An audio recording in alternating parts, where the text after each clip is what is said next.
विपक्षी दल इस बात को समझ लें कि देश में सत्ता में प्रधानमंत्री की कुर्सी पर नरेंद्र मोदी बैठे हैं। वो कोई सत्ता का सुख भोगने के लिए नहीं बैठे हैं।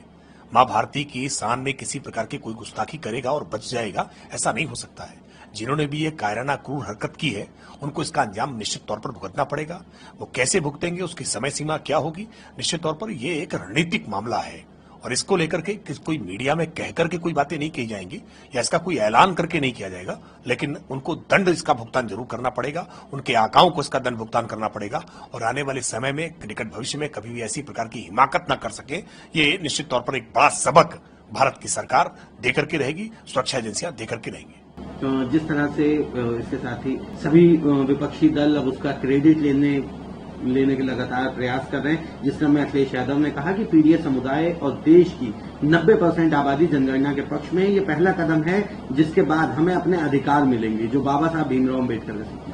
देखिए, जिन्होंने जातीय गोलबंदी करने का काम किया है, जातीय दुराग्रह करने का काम किया है, जातीय विद्वेष फैलाने का काम किया है, जाति के आधार पर वोट बैंक की पॉलिटिक्स की है, जिन्होंने वोट बैंक बना करके अपने बैंक बैलेंस बढ़ाने का काम किया है, आज उनको जरूर पीड़ा हो रही है। उनको लगता है कि उनका जो पेटेंट किया हुआ उनका एजेंडा था, वो एजेंडा उनके हाथ से छिन गया है। भारतीय जनता पार्टी हमेशा इस बात की पक्षधर थी कि पिछड़ों को, दलितों को उनका वाजिब हक मिलना चाहिए और हमने ये देने का काम किया है। आज सरकार की तमाम गरीब कल्याण योजनाओं से सर्वाधिक पिछड़े और दलितों को लाभ हुआ है, अल्पसंख्यकों को लाभ हुआ है और अभी क्रांतिकारी कदम लिया है। देश की आजादी के बाद इतने समय तक जनगणना होती रही, लेकिन आखिरकार सरकार ने क्यों नहीं पिछड़ों की जनगणना या दलितों की जनगणना जाति के आधार पर करने का काम क्यों नहीं किया? क्यों अब तक कांग्रेस पार्टी ने अपने इस पर मुंह सिल करके बैठी हुई थी? लेकिन भारतीय जनता पार्टी ने इसको पहले भी संसद में भी कहा है, सड़कों पर भी कहा है, अपनी नीति रीति में हमेशा हमने इस बात को कहा है कि जिसका जो हक है उसको मिलना चाहिए, उसके बारे में सही सटीक जानकारी होनी चाहिए। और अब जब नरेंद्र मोदी सरकार ने फैसला ले लिया है तो विपक्षी दलों में बौखलाहट है। इसके साथ ही अखिलेश यादव लोग शामिल हुए, जिसके बाद अखिलेश यादव ने कहा कि हम गोमती नदी के किनारे महाराजा, जब हमारी सरकार आ जाएगी तब हम गोमती नदी के किनारे महाराजा सुहेल देव की बड़ी प्रतिमा स्थापित करेंगे, उनका हथियार अष्टधातु से बना होगा। सालार मसूद को गाजी मान करके मियां गाजी के नाम पर मेले लगवाने वाले, उसका महिमा मंडन करने वाले, एक विदेशी आक्रांता को अपना नायक बताने वाले, ये औरंगजेब की शान में कसीदे पढ़ने वाले, ये समाजवादी पार्टी के लोगों से क्या उम्मीद कर सकते हैं? ये महाराजा सुहेलदेव के सम्मान में कभी कोई काम कर सकते हैं? महाराजा सुहेलदेव के नाम पर चित्तौरा में, बहराइच में एक बड़ा स्मारक बनाने का काम भारतीय जनता पार्टी की सरकार ने किया है। नरेंद्र मोदी ने उसका उद्घाटन करने का काम किया है। हिंदू नायक हो, हिंदू साम्राज्य को बढ़ाने वाले लोग हों, हिंदू रक्षक रहे हों, हमने उनको हमेशा जाति से ऊपर उठ करके हमने सम्मान देने का काम किया है। लेकिन जिन्होंने हमेशा मुगलों को, ब्रिटिशों को, मुगल आक्रांताओं को वोट बैंक के नाते अपना नायक घोषित करने का काम किया, उनसे क्या उम्मीद कर सकते हैं?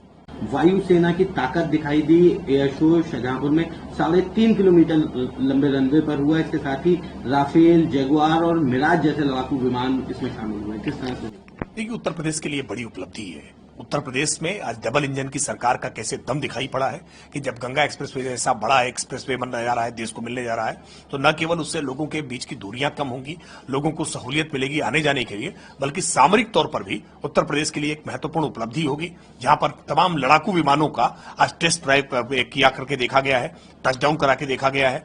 और ये एक विशेषता के साथ, जहां रात में भी, अंधेरे में भी इसको उतारा जा सकता है। एक इसकी सेना ने अपने एक शौर्य का प्रदर्शन किया है कि कैसे विपरीत परिस्थितियों में भी ये स्ट्रिप लड़ाकू विमानों के लिए काम आएगी। कभी ऐसे हालात बनेंगे जब देश के लिए आवश्यकता हो, तब उत्तर प्रदेश की जमीन का उसके लिए इस्तेमाल हो सकेगा। मुझे लगता है ये उत्तर प्रदेश के लिए एक बेहद उपलब्धि भरा दिन है। अखिलेश यादव ने इसको लेकर के भी तमाम तरह के सवाल खड़े किए। उन्होंने कहा कि ये हमारा काम था जिसे भारतीय जनता पार्टी पूरा कर रही है। इससे पहले भी वो मेट्रो या इस तरह की तमाम चीजों को लेकर के इसी तरह के बयान दे चुके। देखिए, ऐसे कोई काम जिनसे उत्तर प्रदेश की उपलब्धियां दिखती हो, उसका खुले मन से स्वागत करना चाहिए, उसमें कोई किंतु परंतु नहीं होना चाहिए।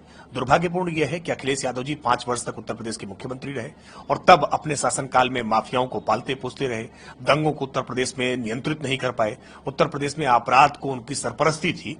तब जब विकास करना था तब वो विकास नहीं कर पाए और आज उनको रह रह करके अपने स्वप्न आते हैं, अपने कार्यकाल की याद आती है। सच बात यह है कि आज उत्तर प्रदेश में चौड़े विकास मार्ग बन रहे हैं, आज उत्तर प्रदेश में एक्सप्रेसवेज बन रहे हैं। उत्तर प्रदेश की इन उपलब्धियों को देख करके उनको भी इतराना चाहिए और आज उत्तर प्रदेश की योगी आदित्यनाथ सरकार की प्रशंसा करनी चाहिए। ये बार बार इस तरह के शेख चिल्ली के हसीन सपने देखना कि हमारी सरकार ने ये किया था, ये हमारा काम है, ऐसा श्रेय लेने के लिए क्रेडिट होड़ में नहीं दौड़ना चाहिए, बल्कि उत्तर प्रदेश की जनता जनार्दन को उसके क्रेडिट देना चाहिए कि उन्होंने एक ऐसी सरकार चुनी है जिस सरकार ने विकास के आज ये नए रास्ते खोले हैं।